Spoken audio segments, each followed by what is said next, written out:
Good morning મિત્રો, કેમ છો? મજામાં જઈશો, કારણ કે આપણો વ્લોગ જોતા હોય મજામાં જ હોય છે. આપણી આજની સફર છે હિમાચલના નાના એવા ગામની. પણ મિત્રો એની પહેલાં તમે હજી આપણી ચેનલને સબસ્ક્રાઈબ ન કરી હોય તો ચેનલને સબસ્ક્રાઈબ કરવાનું ભૂલતા નહીં. તો ચાલો આપણે વિડીયોને સ્ટાર્ટ કરીએ. ફાઇનલી મિત્રો આપણે બેસી ગયા છીએ ગાડીમાં અને આપણે જઈએ છીએ આગળ. સરસ મજાની શાંત વાતાવરણવાળી જગ્યા છે આ હિમાચલની. અત્યારમાં સાવ શાંતિ છે, અવાજ કેવું કંઈ છે નહીં અને પવન છે જોરદાર. મિત્રો આ છે અહીંયાના જે ગામડામાં લોકો રહેતા હોય એના ઘર, કંઈક આ ટાઈપના હોય છે. અને અહીંયા તમને હોટલની સુવિધા પણ થઈ જાય છે. ગેસ્ટ હાઉસ કેવું જો રોકાવાનું હોય 4-5 દિવસ તો એ સુવિધા પણ છે અહીંયા. અને સરસ મજાનો વ્યૂ છે, આપણે ઉપરથી લીધો તો ને. જો પાણી પણ એકદમ બ્લુ એટલે એકદમ એટલું શુદ્ધ પાણી. આપણે આવી ગયા બ્રિજ ઉપરથી રસ્તામાંથી હવે આપણે જાવું થોડાક આગળ. જો રસ્તાની બાજુમાં જ ખાડી છે. ડ્રાઈવર પણ અહીંયા હેવી જોઈએ, જરા પણ આમ તેમ હાલતું નથી અહીંયા. આ રીતના કાચો રસ્તો પણ આવે છે અને વચમાં પાકો રસ્તો પણ આવે છે. એકદમ ક્લીન વાદળ છે અને જોરદાર વાતાવરણ. આ બધી દુકાન અને ઘર છે. આ જે ગ્રીન કલરના જે દેખાય છે એ પહાડની એક્ઝેક્ટ બાજુમાં જ આવે આ બધું. આપણે પહોંચી ગયા રકચમમાં અને જો તમે ગ્રીનરી અને બરફ. સૂર્ય ઉગી ગયો છે. આ છે રકચમ વિલેજ.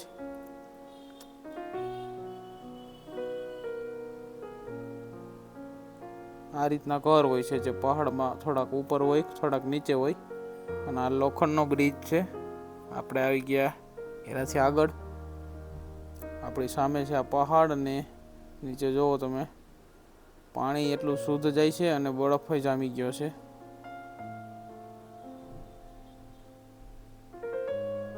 જો આ રીતના ઝાડવા છે અહીંયા. આમાં ઘણી ઔષધિ પણ છે, પણ આપણે એને ઓળખી નથી શકતા, એટલે આપણને કંઈ ખબર નથી એ વિશે. જુઓ તમે પાણી પણ એકદમ શુદ્ધ છે અને બરફ પણ જામી ગયેલો છે, એટલે વ્યૂ એકદમ જોરદાર છે.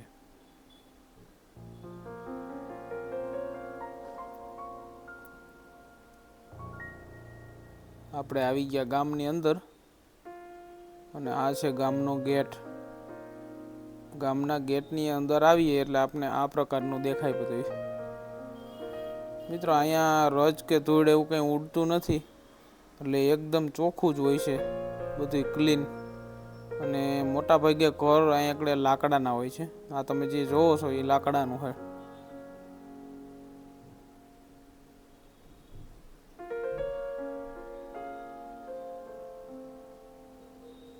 આ બધા ઘર 50% લાકડાનો ઉપયોગ થાય છે આ ઘરમાં.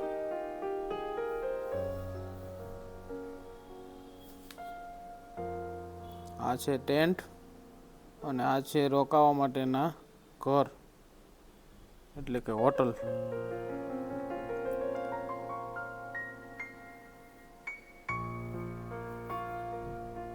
આપણે ફરવા આવ્યા હોય એટલે અહીંયા રોકાઈ શકીએ.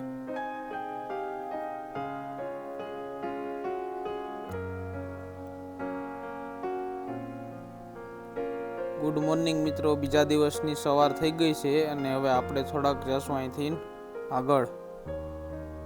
આપણે આગળ આવી ગયા તો અહીંયા પણ આ ટાઈપનો જ વ્યૂ છે. અહીંયા નદી અને આવા આ રીતના કાચા રસ્તા અને પહાડ. આ પણ લોખંડનો જ બ્રિજ છે. અહીંયા લગભગ લોખંડના જ બ્રિજ છે. આ છે દુકાન અહીંની, જ્યાં પાણી ને એવું બધું તમને મળી રહે, આપને જમવાનું એવું બધું. એની બાજુમાં જ આપને નદી અને પેલો બ્રિજ આપણે જે આવ્યા એ બ્રિજ જોવા મળે.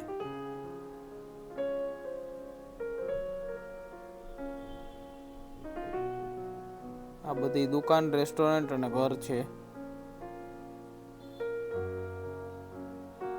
જો તમે વાદળ એકદમ એટલા ચોખ્ખા છે,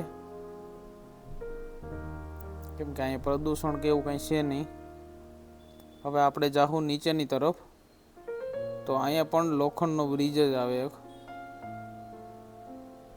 જો તમે અહીંયા પણ નદીમાં પાણી જાય છે ને આ બાજુ બરફ જામી ગયો છે.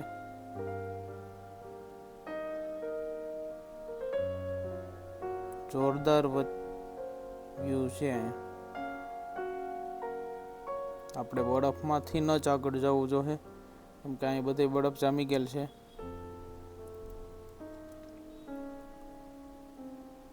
ત્યાં છે હિમાલય.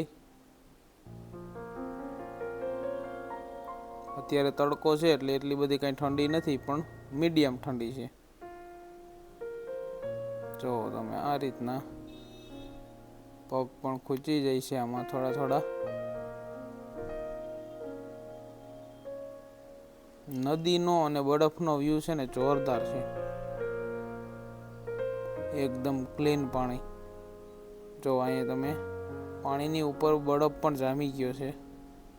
જો આ તમે સુપર વાતાવરણ છે અહીંનું. જો તમે ક્યારે હિમાલય આવવાના હોય તો આ ગામની મુલાકાત લેજો. અને આ ટાઈપની નદી અહીંયા છે. તો વિડીયો તમને ગમ્યો હોય તો વિડીયોને લાઇક, શેર, ચેનલને સબસ્ક્રાઈબ કરવાનું ભૂલતા નહીં. મળીએ આગલા બ્લોગમાં.